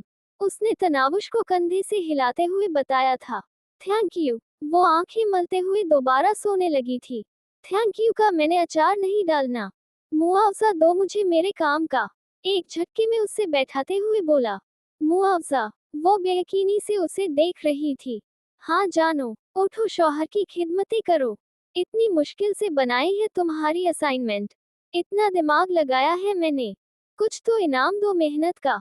उसे अपने करीब खींचते हुए वो हिसाब किताब पर उतर आया था। रात के 3 बजे मुआवजा कौन मांगता है? सुबह मांगिएगा तब दूंगी मैं आपको। अभी सो जाएं। वो आराम से उसका गाल थपथपाते हुए बोल रही थी। यकीनन नींद में थी। अगर होश में होती तो ऐसी हरकत करके ताशफीन के जज्बात को कभी ना जगाती। लेकिन ताशफीन के जज्बात तो पहले से ही जागे हुए थे। बख्शने का इरादा तो वो वैसे भी उसे नहीं रखता था। हाँ, लेकिन उसकी इस हरकत ने उन्हें मजीद भड़का दिया था। जानो, मैंने बहुत मेहनत की है, और तुम्हें मेरी मेहनत का अज्र तो मुझे अभी और इसी वक्त देना पड़ेगा। तो अपनी नींद को बाय बाय कर दो, क्योंकि अब तुम सो नहीं सकती, और ना ही मैं तुम्हें सोने दूंगा। आपने एडवांस लिया था। इससे पहले कि वो कुछ और कहता तनावुश ने उसे याद दिलाया। वो काम शुरू करने से पहले ही उसके होश ठिकाने लगा चुका था। कब, कहाँ? मुझे बिल्कुल भी याद नहीं। तुम्हारे पास कोई रसीद है? कोई सबूत है जिस पर मैं यकीन कर सकूं? वो शरारती मुस्कुराहट लिए जुमानी अंदाज में बोला। आप बेईमानी नहीं कर सकते ताशफीन। याद करें जब आप घर वापस आए थे तब। वो बोलते बोलते चुप हो गई थी। चेहरा सुर्खनारी होने लगा था। उसके अल्फाज उसके मुंह में ही रह गए थे, बोल ही ना पाई, जबकि वो उसके जवाब का मुंतजिर था। हाँ बोलो, कब की बात है ये? मुझे तो बिल्कुल भी याद नहीं। जब मैं घर आया था तब क्या हुआ था? वो अपनी मुस्कुराहट दबाते हुए उससे पूछ रहा था, जबकि वो सिर्फ उसे घूर रही थी। हालांकि उसकी शरारती निगाहें उसे ये काम भी नहीं करने दे रही थी। जब आप घर आए थे तब आपने मुआवजा ले लिया था, और आप एक बहुत बेईमान डीलर हैं। मैं आइंदा आपकी कोई बात नहीं मानूंगी, और ना ही आपसे कभी कोई काम करने के लिए कहूंगी। अपनी नींद को कत्ल होते देखकर वो नाराजगी से बोली थी, क्योंकि अब वो उसके कंधे से शर्ट सरका चुका था। डाली, तुम्हारे पास ताशफीन इब्राहिम के अलावा और कोई ऑप्शन नहीं है। उसने कहा लगाते हुए उसे बहुत पत्ते की बात बताई थी, जबकि वो अपने नाजुक हाथों के मुंह के उसके कंधे पर बरसाने लगी थी। जिसे वो उसके दिल पर तशद्दुद करते हुए बर्दाश्त कर रहा था। अपनी गर्दन पर उसके दांतों की छबन महसूस करके वो सिसकी थी, लेकिन वो उसकी नाजुक जान को मजीद मुश्किल में डालता उसे बेबस कर गया था। वो उसकी शिद्दतें सहती खुद को उसके हवाले कर चुकी थी, क्योंकि उसके पास सच में उसके अलावा और कोई ऑप्शन नहीं था। हस्बैंड को प्यारी सी पपी देकर गुड मॉर्निंग विश किया जाता है मैडम, आपको इतना भी नहीं पता। वो उसे जागते पाकर जल्दी से उसके करीब से उठ खड़ी हुई और वॉशरूम में घुसने लगी। वो उससे खफा खफा थी। उसने सारी रात उसे सोने नहीं दिया था। फजर के वक्त बड़ी मुश्किल से उसने मिन्नतें करके अपनी जान छुड़ाई थी। हालांकि वो तो अब भी उसको छोड़ने पर राजी नहीं था। मुझे नहीं करना आपको गुड मॉर्निंग विश। आप अपनी नींद पूरी कर लें, फिर सारा दिन आपको काम करना होगा। मैं नाश्ता बनाती हूँ, फिर आपको जगाने आऊंगी। वो जल्दी जल्दी में मुंह हाथ धोते हुए उससे बोली थी, और खुद कहाँ नींद पूरी करोगी जाने मन। फजर की नमाज के वक्त वो जब तक नमाज अदा करके वापस आती, वो गहरी नींद में उतर चुका था। वो नहीं जानता था कि वो फजर के बाद सोई भी है या नहीं। मैं कॉलेज से वापस आकर सो जाऊंगी, आप आराम कर लें, आपको भी टाइम नहीं मिलेगा। उसे उसकी फिक्र थी। उसकी फिक्र पर उसे उस पर प्यार आने लगा, लेकिन वो जानता था कि उसका प्यार काफी ज्यादा खतरनाक है और उसके लिए मसला पैदा कर सकता है। जानो इतनी फिक्र करोगी तो मैं छुट्टी कर लूंगा, आज काम पर जाता ही नहीं। वो शरारत से उसका हाथ थामते हुए अपनी तरफ खींच रहा था। अल्लाह का वास्ता है ताशफीन, मेरी जान छोड़ दें, इससे ज्यादा आपको बर्दाश्त नहीं कर सकती मैं। वो उसके सामने हाथ जोड़ते हुए बोली तो ताशफीन का कहका बुलंद हुआ। ऐसे जब तुम मुझसे डर डर कर दूर भागती हो ना, तब मेरा दिल तुम्हारी कुर्बत के लिए और भी ज्यादा मचलने लगता है। वो खुश होते हुए बोला था, और जब इस तरह से आप मुझे देखते हैं ना, मुझे कहीं छुप जाने का दिल करता है। वो अपना हाथ बढ़ाते हुए वॉशरूम की जानिब भाग गई थी। और जब तुम ऐसे मुझसे भागकर छुपने की कोशिश करती हो, मेरा दिल करता है मैं तुम्हारे पीछे आकर तुम्हें अपनी बाहों में कैद कर लूं। वो दरवाजे तक आया था, लेकिन उसने अंदर से लॉक कर दिया। और जब आप इस तरह से मेरे पीछे आते हैं ना, तब मेरा दिल करता है मैं ये दरवाजा बंद करके आपको खुद से दूर कर दूं। जाकर आराम करें और मुझे मेरा काम करने दें। वो उसके सारे इरादों पर पानी फेर चुकी थी, जबकि ताशफीन हाथ पर मुक्का मारता वापस बेड पर आकर लेट गया था। अगर तुम्हें लगता है कि मुझे खुद से दूर करके तुम अच्छी बीवी साबित हो जाओगी तो गलतफहमी है तुम्हारी। बहुत बुरी बीवी हो तुम। मैं तुम्हें कभी अच्छी बीवी का सर्टिफिकेट नहीं दूंगा। आप वो सर्टिफिकेट अपने पास रखकर उसे फ्रेम करा लें। मुझे चाहिए भी नहीं, क्योंकि आपकी अच्छी बीवी बनने के लिए मुझे पता नहीं क्या क्या करना पड़ेगा। मैं बिना अच्छी बीवी के ही ठीक हूँ। वो फ्रेश होकर बाहर निकलते हुए उसे सुना रही थी। शोर क्यों किए जा रही हो? मुझे नींद आ रही है। एक तो सारी रात सोने नहीं दिया, और अब सुबह सुबह शोर मचाकर मेरी नींद खराब कर रही हो। वो तकिए को अपनी बाहों में दबाते हुए उसे सुनाने लगा था। मैंने नहीं सोने दिया या आपने सारी रात मेरी नींद खराब की? वो गुस्सा हुई थी। उसकी असाइनमेंट का काम तो 1 डेढ़ घंटे में ही वो करके फारिग हो चुका था। बाकी वक्त तो उसने अपने रोमांस के लिए बचाकर रखा था, जिसको उसने बाद में खूब इस्तेमाल भी किया। डार्लिंग, अगर आपको याद हो तो कल रात मैं आपकी असाइनमेंट बना रहा था, उसने याद कराया था। और अगर आपको याद हो तो मिस्टर डार्लिंग, वो आपने 1 घंटे में मुकम्मल कर लिया था। वो उल्टा उसी के अंदाज में उसे याद दिलाते हुए कहने लगी, लेकिन तुम्हारे मुताबिक तो वो काम तकरीबन 5 से 6 घंटों का था। उसने जैसे याद दिलाया था, उसके लिए वो सच में 5 से 6 घंटों का था, क्योंकि उसे सारे टॉपिक तलाश करते हुए वक्त लग जाता था, जबकि ताशफीन ने 1 घंटे में ही उसकी एक बेहतरीन असाइनमेंट तैयार कर ली थी। हाँ, वो तो मुझे उसको काम करते हुए टाइम लगता ना, आपने तो जल्दी कर लिया था। तो ये तो मेरी हिम्मत है जो मैंने जल्दी कर लिया। तुम्हारी तरफ से तो 4 5 घंटे ही लगने थे, और वैसे भी मैंने तुम्हारे मुताबिक काम किया है। ये अलग बात है कि मैंने काम के साथ थोड़ा सा रोमांस लिया। थोड़ा सा। वो बाहर निकलते हुए झटके से मुड़ी थी। सारी रात उसको जगाकर वो अपनी बेकरार कुर्बत को थोड़ा सा कह रहा था। हाँ तो थोड़ा सा ही तो प्यार किया है, तुम मौका कहाँ देती हो प्यार करने का। वो अब भी शिकवे शिकायत कर रहा था। तनाव उशनफी में सर हिलाते कमरे से निकल गई थी। अगर ये थोड़ा सा प्यार है तो ज्यादा प्यार कौन सा होता है। वो बुड़बुड़ाते हुए किचन की तरफ जा रही थी जब उसे पीछे से आवाज सुनाई दी। पास आओ तो बताऊं ना कि ज्यादा प्यार कौन सा होता है। तुम तो थोड़े से ही में घबरा कर कांपना शुरू कर देती हो। वो अब भी उसे तंग करने से बाज नहीं आया था, जबकि उसके बेबाक जुमले पर वो कानों को हाथ लगाती अपने सुर्ख होते गालों पर हाथ फेरकर किचन में आ गई थी। अब उसका कोई इरादा ना था ताशफीन को तकरीबन 1-1.5 घंटे तक अपनी शक्ल दिखाने का। घर में फहीम की शादी की तैयारियां शुरू हो चुकी थी। हर तरफ धूमधाम हल्ला गुल्ला था। ऐसे में अचानक ही शोर उठा कि इब्राहिम और मूसा ने अपनी दोस्ती को रिश्तेदारी में बदलने का फैसला कर दिया है। इस बात ने सबको ही झटका दिया था, क्योंकि वारिक खुद अभी सिर्फ 5 साल का था, और जिसके हाथ में उसके नाम की अंगूठी डाली जा रही थी, वो महज 11 दिन की बच्ची थी। अभी कुछ दिन पहले की बात थी जब मूसा खान हाथ में मिठाई का डिब्बा लेकर आया था, और कितनी खुशी से उसने बताया था कि अल्लाह पाक ने उसे अपनी रहमत से नवाजा है। पर आज अचानक ही ये बात अफराहीम साहब ने आकर बताई थी कि वो अपनी दोस्ती को रिश्तेदारी में बदलना चाहते हैं। अभी 2.5 साल पहले भी इस बात को लेकर अच्छा खासा हंगामा हुआ था, जब बदर खान का रिश्ता बार बार ज़ैनब के लिए आया था, और हर बार उन्होंने ये कहकर ठुकरा दिया था कि वो बेटियों को बाहर के खानदानों में नहीं देते। उनकी ये रस्म जरा अजीब थी। वो छोटी उम्र में ही अपने बच्चों की मंगनी कर देते थे। वो दूसरे खानदान से बेटी अपने घर ला सकते थे, लेकिन अपनी बेटियों को अपने ही खानदान के लोगों में देते थे। और वैसे भी उनका कहना था कि ज़ैनब की मंगनी बचपन से हो चुकी है, और वो बचपन के रिश्तेदारों पर यकीन रखते हैं। जबकि बदर खान तो ज़ैनब से मोहब्बत का दावेदार था। कितनी दफ़ा मूसा खान अपने भाई के लिए ज़ैनब का रिश्ता लेकर आया था, लेकिन अफराहीम साहब उस रिश्ते को कबूल नहीं कर सके, क्योंकि जो भी था वो ज़ैनब की ख्वाहिश को रद्द नहीं कर सकते थे। और वो जानते थे कि बचपन से ही इरफान को ही पसंद करती है।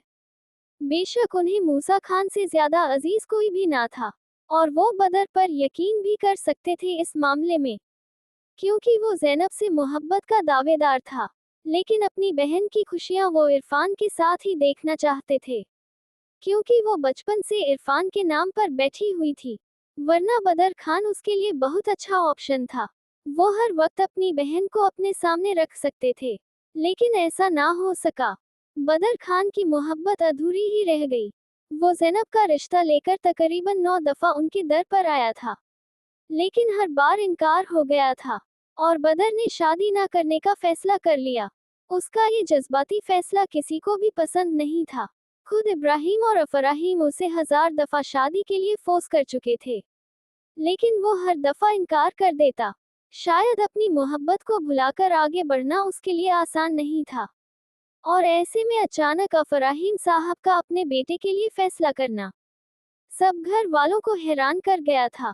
वारिक, वो जैसे ही नहाकर बाहर निकली तो उसे बेड पर अब तक सोते हुए पाया। उसे हैरत हुई थी कि वो अब तक जागा क्यों नहीं। उसने उसके पास आते हुए उसे हल्की सी आवाज दी थी, जिसका जवाब उसने जरा सी आंखें खोलकर आंख के इशारे से लिया था। शुक्र है, मुझे लगा कहीं मेरे हाथ का पास्ता खाकर आपको कुछ हो तो नहीं गया। उसने सीने पे हाथ रखते हुए कहा तो वो तकिया साइड पर लगाते उठकर बैठ गया था। क्या होना था मुझे तुम्हारे हाथ का पास्ता खाकर? वो उससे सवाल किए बिना अब रह नहीं सकता था।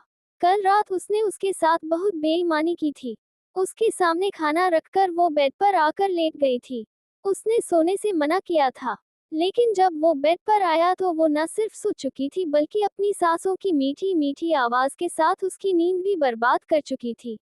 उसका दिल तो चाहा कि वो एक झटके में उसे उठाकर बिठा दे, लेकिन वो ऐसा नहीं कर पाया था, क्योंकि उसकी मध्यम मध्यम सांसों का शोर उसे इतना अच्छा लग रहा था कि उसका दिल बस ऐसे ही सुनने के लिए बाजिद हो गया था।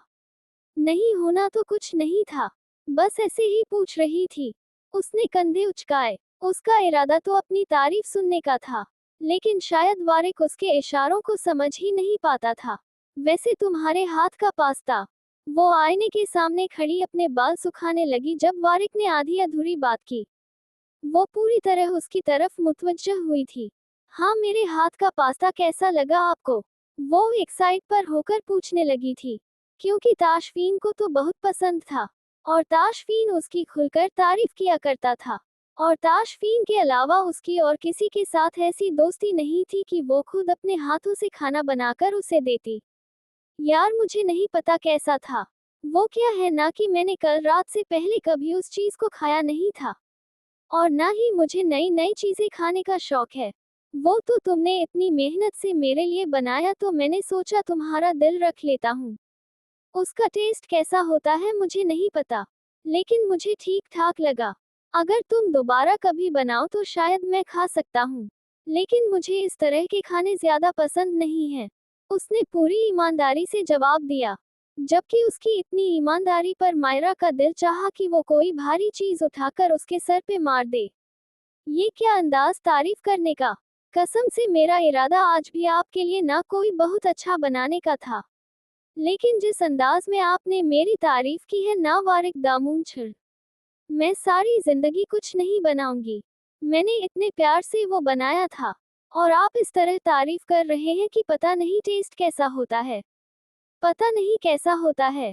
वो उसे पता नहीं क्या क्या कहने वाली थी, जबकि वो तो उसकी सारी बातों में से एक बात, बल्कि एक लफ्ज पकड़ चुका था। प्यार से। लेकिन तुम तो मुझसे प्यार नहीं करती, बल्कि तुम तो सारी जिंदगी मुझसे प्यार कर ही नहीं सकती। उसके चेहरे पर दिलकश मुस्कुराहट थी। बात को घुमाने की कोशिश मत करें। टॉपिक कोई और है। कोई और मत छेड़ें। वो उसकी बात काटते हुए बोली थी। फिलहाल से उसका दुख नहीं जा रहा था, और वो प्यार की गर्दान एक बार फिर से शुरू करना चाहता था। तो जानो, मेरे पास आओ ना। अभी मैं तुम्हारी सारी शिकायतें दूर कर दूंगा। वो एक लम्हे में उसे खींचकर अपने ऊपर गिराते हुए एक झटके से करवट बदल गया, जिसकी वजह से वो बेड पर उसके नीचे आ गई, जबकि वो उसके ऊपर साया बनाए हुए था। प्लीज आप मुझे सुबह सुबह किस मत कीजिएगा। आपकी मूंछों की चुभन मुझसे बर्दाश्त नहीं होती। कल भी आपकी इस हरकत की वजह से मुझे सारा दिन अपने चेहरे पर किसी सख्त खुरदरी चीज का एहसास होता रहा। उसने उसका चेहरा अपने हाथों में थामे हुए खुद से दूर करना चाहा था। पहले भी कहा है, अब भी कहता हूँ, बर्दाश्त करो। बर्दाश्त करना सीख लो, क्योंकि अब तो तुम्हें सारी जिंदगी इन्हीं मूंछों के साथ गुजारा करना है। वो अपनी मूंछों को ताव देते हुए मजे से बोला, और एक हाथ में उसके दोनों बाजुओं को कैद कर लिया। लिप्स पर नहीं प्लीज। वो उसके होठों पर झुकने लगा। वो तो चेहरा फेरकर मिन्नत भरे लहजे में बोली, मायरा, अब तुम मुझे सुबह सुबह फजूल में गुस्सा दिला रही हो। उसका अंदाज बहुत सख्त था। सुबह सुबह मेरा मूड खराब करने की जरूरत नहीं है।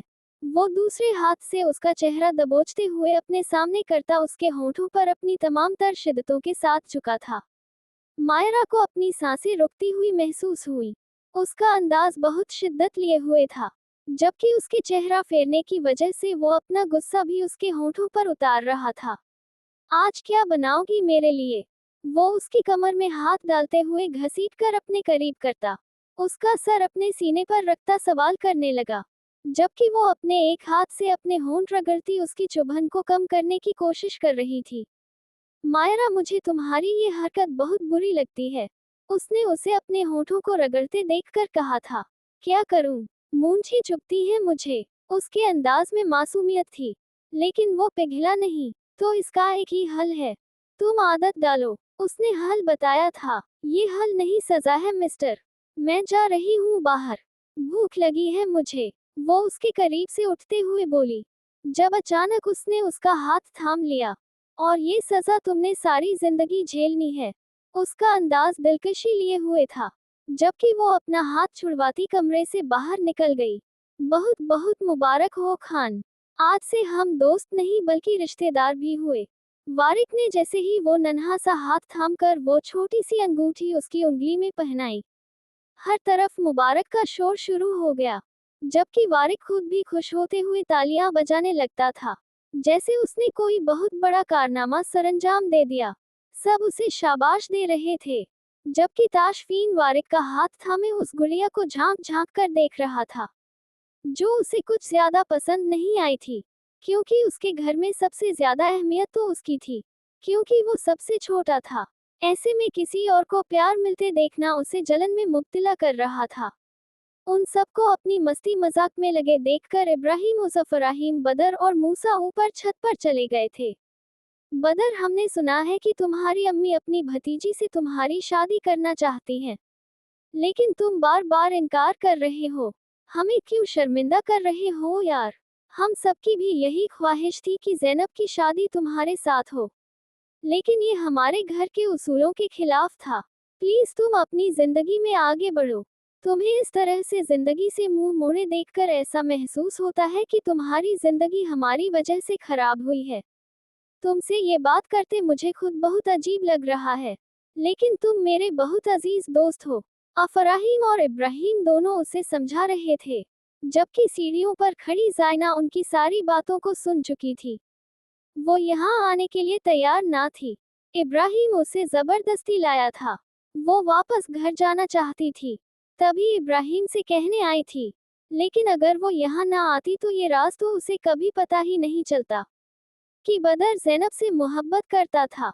इस बारे में वो कुछ नहीं जानती थी। हाँ, लेकिन बदर का रिश्ता बार बार ज़ैनब के लिए आता रहा था। बदर के घर वालों ने इस रिश्ते पर बहुत जोर दिया था, लेकिन उन तीनों भाइयों का कहना था कि ज़ैनब का रिश्ता बचपन से तय है और उसकी शादी वहीं पर होगी। और अब यहाँ बदर ज़ैनब की वजह से किसी और से शादी के लिए तैयार ही ना था। बेचारा सच्ची मोहब्बत करता था ज़ैनब से, अपनी जिंदगी में किसी और को शामिल नहीं करना चाहता था, और ये राज उनके अलावा और कोई नहीं जानता था। इसीलिए तो जायना ने उसे अपने तरीके से इस्तेमाल करने का भी सोच लिया था।